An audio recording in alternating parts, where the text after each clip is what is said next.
Tired of throwing money at Google Ads without seeing results? Feeling like your competitors are leaving you in the dust? It's time to stop guessing and start dominating.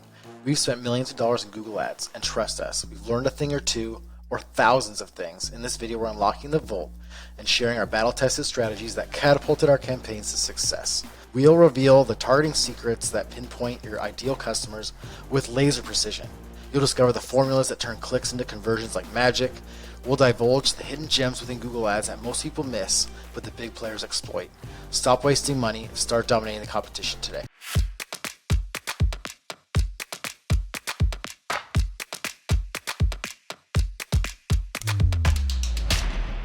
Hey guys, Steve Page here from Giant Partners, the #1 data-driven marketing agency. We're going to go over today how you could dominate Google Ads in 2024. A lot of changes, a lot of updates, new campaign types, privacy changes, targeting changes, restrictions, new requirements, just to run ads in general.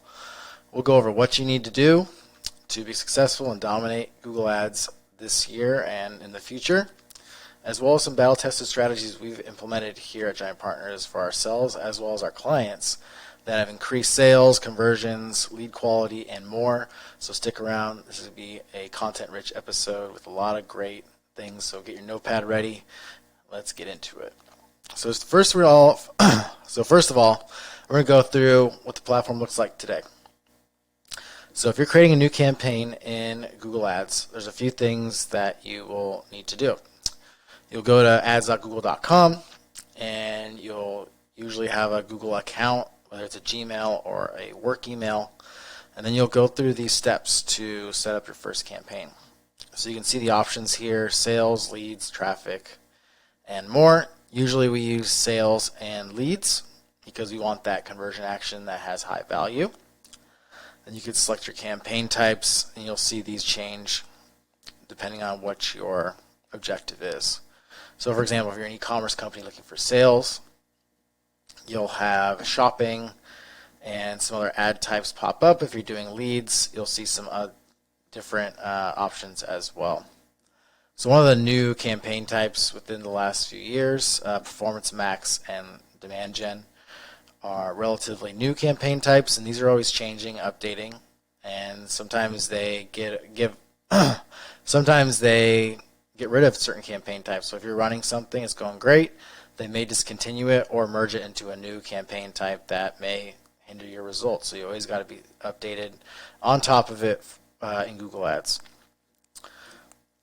And then for leads specifically, Performance Max has a historical, just terrible lead quality. You get a ton of spam leads. They look real, but there's no real person at the end of it. Most of the time for lead generation, you're going to have more success in the search campaign type.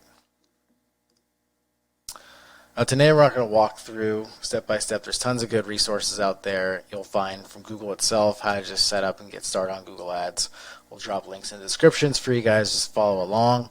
Same with the YouTube channel, and you can find, just search Google Ads on YouTube.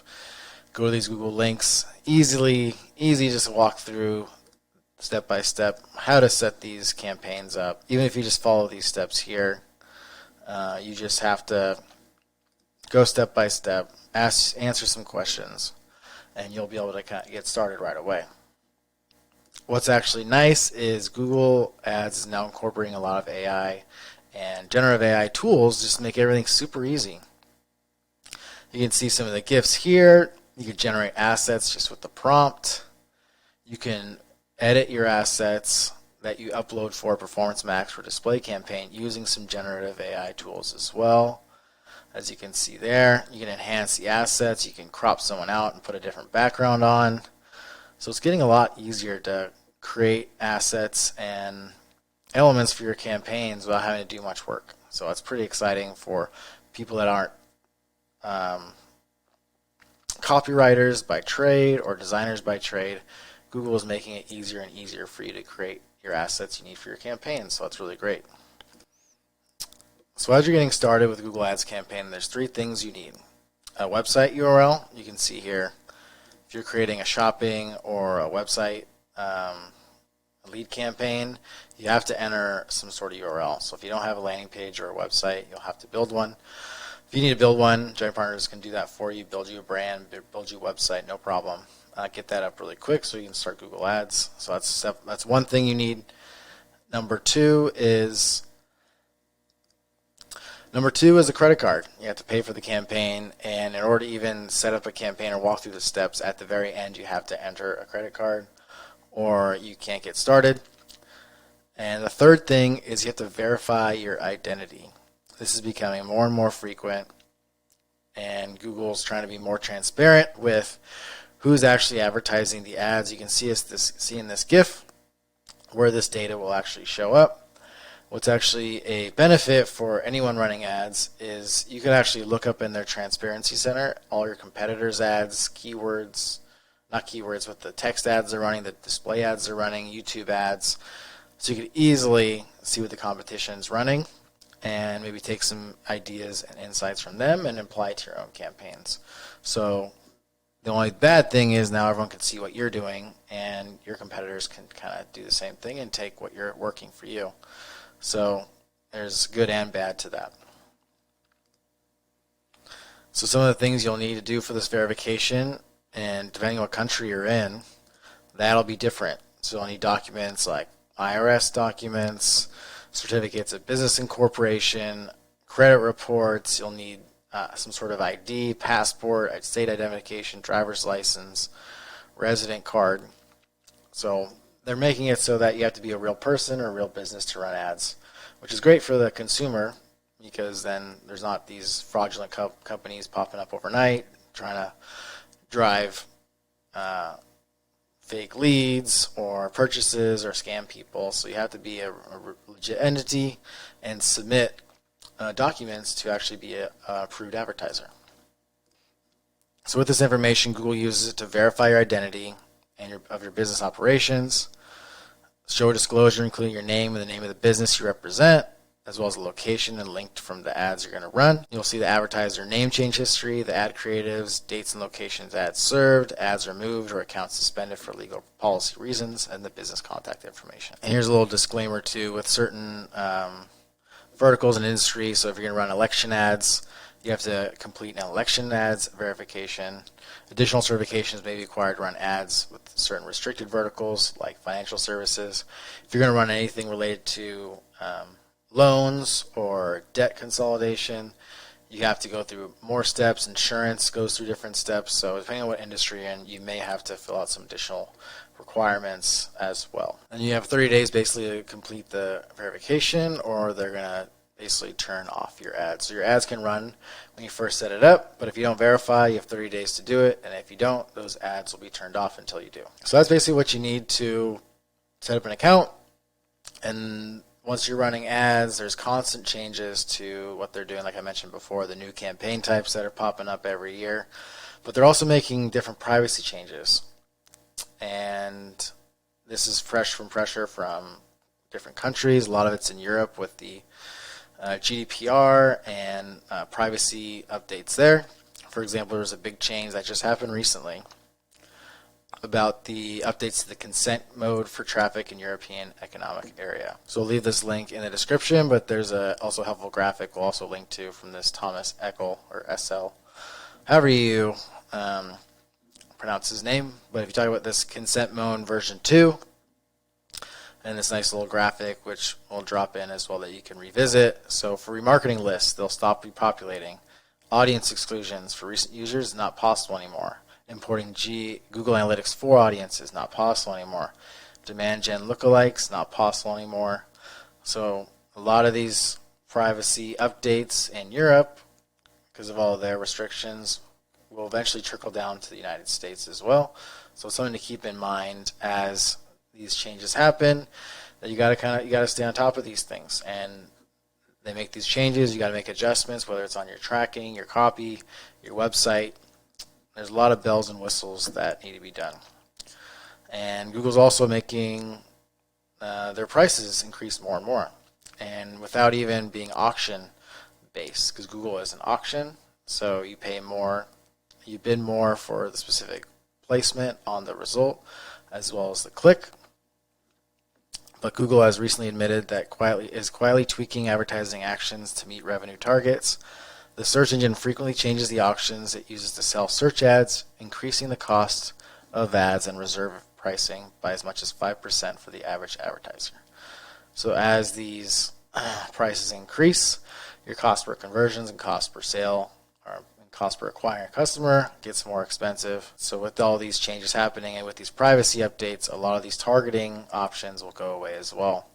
So one thing we recommend doing is using data to help retarget your current customers as well as new customers as well, and we'll go through that right now. So we're going to go over how you can do this data-driven approach to target your list data, whether it's your current lead lists, your current customers, as well as potential new customers. You can get lists from someone like us at Giant Partners. You could sell you a database of, for example, wealthy shoppers, and you can get a list like this and upload it into Google for targeting, and it could help combat some of these restrictions and privacy updates where they're going to be removing all these targeting options, but you can get it back by uploading this consumer and customer data.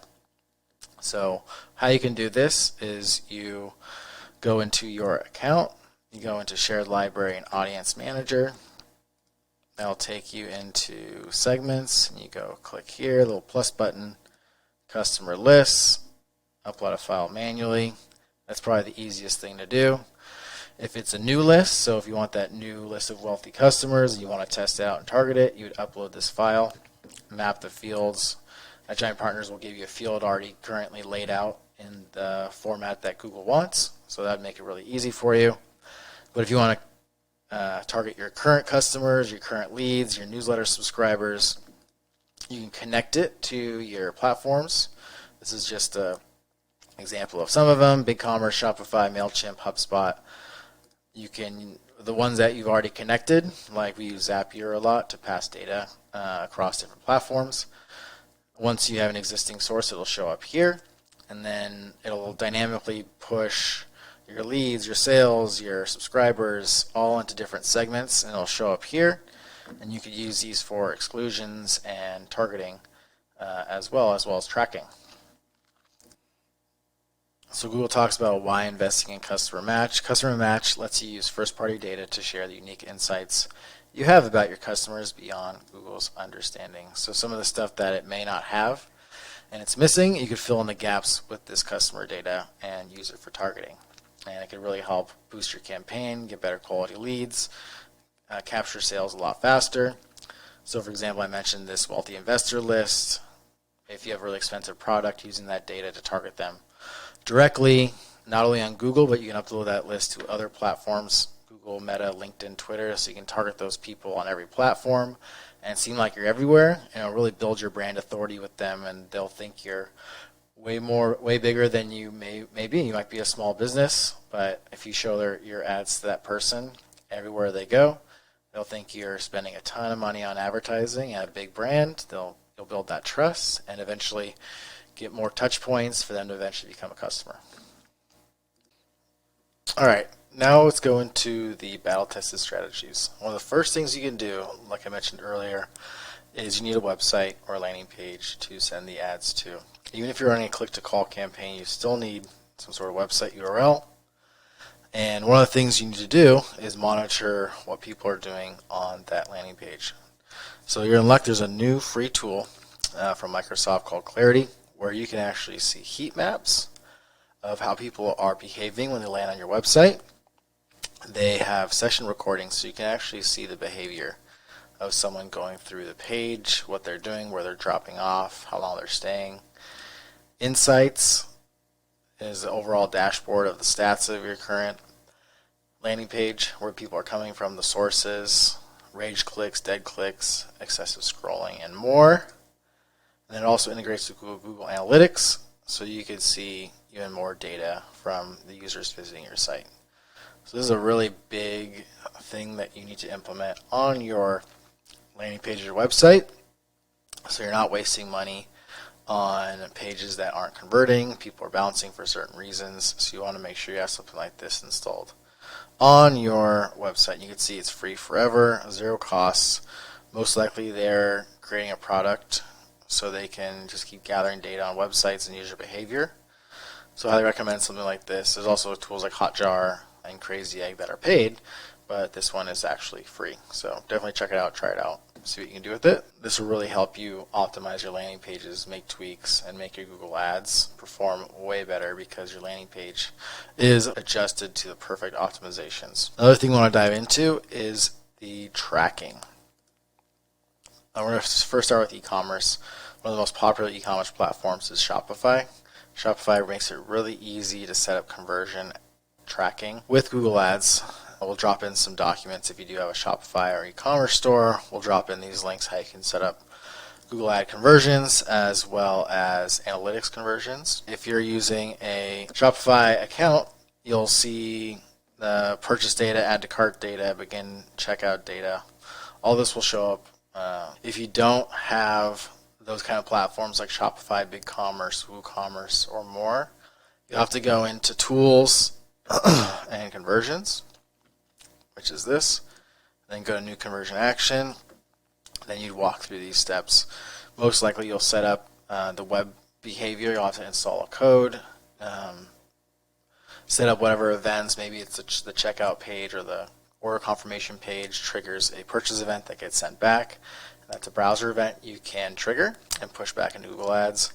We recommend, though, ideally, if you can push back CRM data. So if you have a custom website for e-commerce and people that purchase go into some sort of database, if you can push that behavior and use this import feature to push that data back into Google Ads, will be a lot more accurate and more actionable, and your campaigns will perform even better because a lot of these browser events are getting worse and worse with a bunch of browser updates. Cookies are being disabled. It's harder and harder for these platforms to track user behavior on these browsers. So really recommend going with the import and passing data from your CRM, even for e-commerce. And you'll see too, if you set up analytics, you'll see behavior, purchase events going into here. You'll see the value. You'll see the sources, where these sales are coming from. So it's really insightful when you create this. And then if you have the clarity set up, you can even see even more data and the recordings of your purchasers and customers, so you can make sure those are being repeated and why certain people are converting and some aren't. Not only are your users that don't convert valuable to know, but also ones that are converting, what are they doing? You should also take a look at those recordings and those heat maps as well. So for any lead generation campaign, you want to track a certain qualified lead. You can usually do that with a form and name, email, and they click it and there's a thank you page. You can trigger the conversion event on the thank you page. But if you want to trigger, if someone's not only a lead, but if they become a sales qualified lead or opportunity or even a customer, maybe down the road. So if you're doing B2B, even B2C, and there's a sales cycle that's a little longer, some of these browser events in analytics and Google Ads and Tag Manager, that conversion window may expire. So if you want to pass data in a larger time frame, you can pass that customer data or opportunity data back into Google Ads. So for example, if you have a multi-step form like this, and there's some questions that can qualify someone,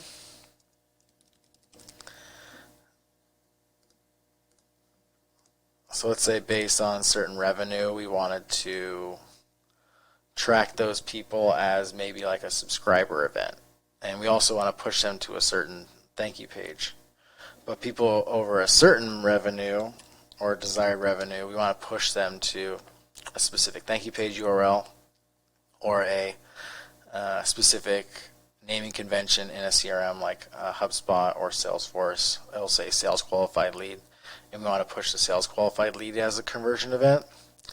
You can do that with these forms like this based on their behavior, send them to a specific thank you page and treat that as the conversion event, and then your Google campaign will optimize for that specific conversion action.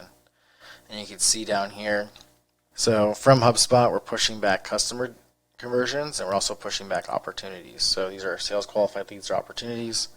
Customers are people that actually eventually end up paying, and we're a B2B company.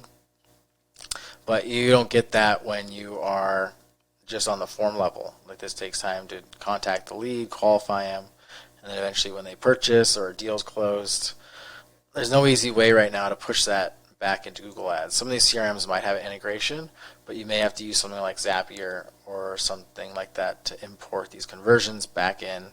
Google tries to make it pretty simple, and you can see that in the conversions. And you want to go to a new conversion action. Again, you would go to the import, and you would go other data source CRM. You would search your CRM, follow those steps to push those other events back into your ad platform. So not only just optimizing for leads, which can be unreliable and could be low quality, you can actually optimize for those sales qualified opportunities. You can optimize for those customers as well. And that will give you a lot better optimization for your campaigns to really build momentum, get higher quality, get that higher quality, you can get more high quality leads more frequently because you're optimizing, you're telling Google which ones you actually want and turn into customers, not just a lead event, because they may find some low quality leads and then find a bunch more of them, and that'll waste your sales reps' times, that'll waste your ad budget, that'll waste your media buying team's time because they're thinking you're having success. So having those really good conversion actions like opportunities and customers as sales qualified leads as well back into the platform, super valuable. If you need help setting this up, here at Giant Partners will help you set it up because it's so important to have that set up. Game-changing strategy you should implement is speed. So there's a few different ways we're going to talk about speed today. One is going to be site speed, especially with e-commerce. It's also really impactful for B2B lead generation as well, but e-commerce especially. Here's this little stat from Shopify, the importance of site speed. A 1-second site speed improvement can increase mobile conversions by up to 27%. Having a fast website is a no-brainer. You're on your mobile phone and a site doesn't load. You're probably going to abandon if it takes too long. Or if you're trying to buy something and it just keeps delaying and going, so you're gonna hop off. That's just what users do. Very impatient these days, consumers are, and if you can't gather their attention, you can't make it easy for them as possible to buy something, you're going to lose them. Google Ads especially, so not only with just getting people to convert, if you have a fast speed, you'll have a higher quality score, and that'll also get you a lower cost per click, better ad positions, and great potential for conversion. Fast loading landing page is paramount to maximize the return on Google Ads investments. It's a win-win, so ways to fix it or detect it, there's a free tool on Google called PageSpeed Insights, and it's really tough to get a really good performance number. No matter how big the store is, usually the bigger the website, the slower it'll be with more high-quality images. But you can use these diagnostic breakdowns to review what changes they suggest, whether it's compressing images, compressing your style sheets, JavaScript, reducing unused CSS, and having a web developer help you do these things would be recommended. And some of these things will be difficult to do yourself, but have a developer walk through these changes and help improve your site speed. Will make a huge impact on your performance in Google Ads. If you're going to use Shopify or thinking about using Shopify and want a fast version, we'll drop a link to this helpful community post where they list some of the best page speed score themes and also just some conversations about best, fastest website themes for Shopify. And there's similar ones for WordPress, there's similar ones for BigCommerce and other platforms and websites and themes as well, and you can easily find it just by Googling it. Another way I want to talk about speed is speed to lead, getting someone to contact you as fast as possible. With Google Ads, there's extensions like click to call. So if you're searching for a plumber or something where you need something right away, or not even right away, just the ability to talk to someone pretty quickly because you're in the search for something, you want to make sure you have these book and call extensions. This is for the Google Guarantee. This is local business specifically. But then there's also other click-to-call extensions that you should also put on your website if you want someone to call you and get in touch with you right away. Another way you can use speed, and we've implemented this a lot throughout our whole business, and we try to get it for customers, but not a lot of them want to do it, but it's click-to-chat. We drive people from an ad to a chat. Because since Google Ads is all intent-based, they're searching for something, they want to act now. Getting someone to either call or chat and connect with you right away has exploded our conversion rate, not only just from to lead conversion, but also customer conversion too, because we're actually able to get back to them right away. So if you click a button like this, pops open a chat, and you you connect with the rep right away without having to fill out a form or wait for someone to get back to you. This has that instant connection in seconds. Makes your customers, potential customers, a lot happier. Makes your sales reps a lot happier as well. Because even in the chat, if they want to hop on a phone call, you could easily just have a conversation. Talk about hopping on a phone call or booking an appointment for later in case they have to run. The only thing you have to do with Google Ads here in this case is, since that really fast response time, you want to make sure your team is available when you're running ads. So you'll want to set up a schedule. You'll want to set up a schedule like this. On the left side, there's a schedule link, ad schedule.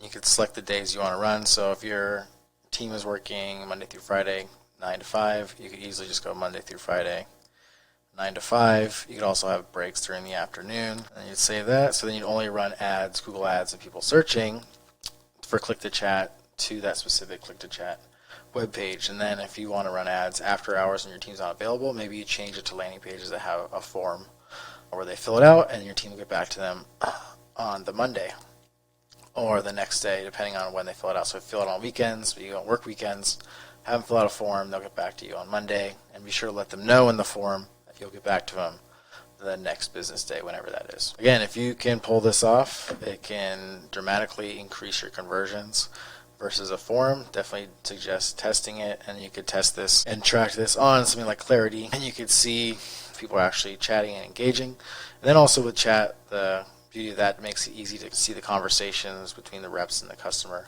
Everything's out there, and you could easily see where people are dropping off, hop in if you need to. It's really valuable to implement for your business. The last battle tested strategies I want to go over is something called impression share.